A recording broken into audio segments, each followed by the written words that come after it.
जय गुरु जी। बहुत बहुत शुक्राना गुरु जी। संगत जी, गुरु जी की आज्ञा और कृपा से मैं उनके सत्संग सुना रही हूँ और आप सुन रहे हैं। आज मैं गुरु जी के ग्रंथ दिव्य आभा से जो सत्संग सुना रही हूँ वह है वास्तविक चमत्कार गुरु जी के पथ पर।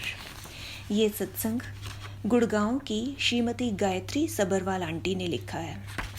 वह लिखती हैं, कौन कह सकता है कि उसने ईश्वर के दर्शन किए हैं। मैं कह सकती हूँ, गुरु जी मेरे परमेश्वर हैं। मुझे प्रतीत होने लगा है कि कोई देवता मेरे गुरु सदृश नहीं है। वह महान हैं। उनके जैसा ना कोई कभी हुआ है और ना ही कभी होगा। किसी को उन्हें अपने कष्ट बताने की आवश्यकता नहीं है। वह सब जानते हैं। एक बार उनके पथ पर अग्रसर होने के पश्चात कर्म स्वयं होने लगते हैं। आपको उनमें मात्र विश्वास करना है, आस्था रखनी है और कभी कुछ मांगना नहीं है। मेरे पुत्र उद्धव को 1.5 वर्ष की आयु से अस्थमा रहा था। जब मैंने गुरुजी को बताना चाहा तो उन्होंने मुझे रोक दिया और कहा कि ऐसे मैं स्वयं अपना अहित करूंगी। यह कथन उनका आदेश था और मैं चुप हो गई।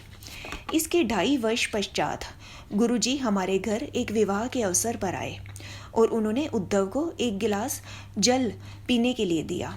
मेरे पुत्र को गुरुजी का आशीष मिल गया था। उस जल को पीने के बाद उसे कभी अस्थमा का दौरा नहीं पड़ा। उसमें अभूतपूर्व सुधार हुआ।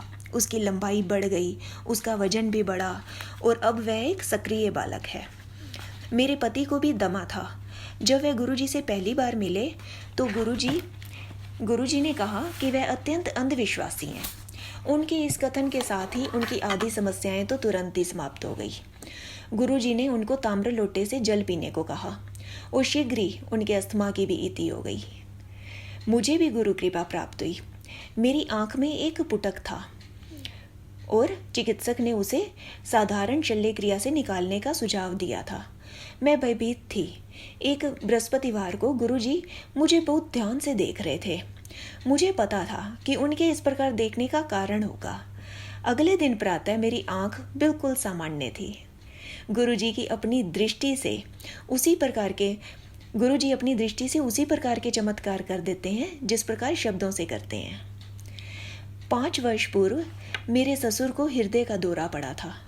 उन्हें मलेरकोटला के हृदय रोग संस्थान ले जाया गया, जहां उनकी एंजियोप्लास्टी होनी थी।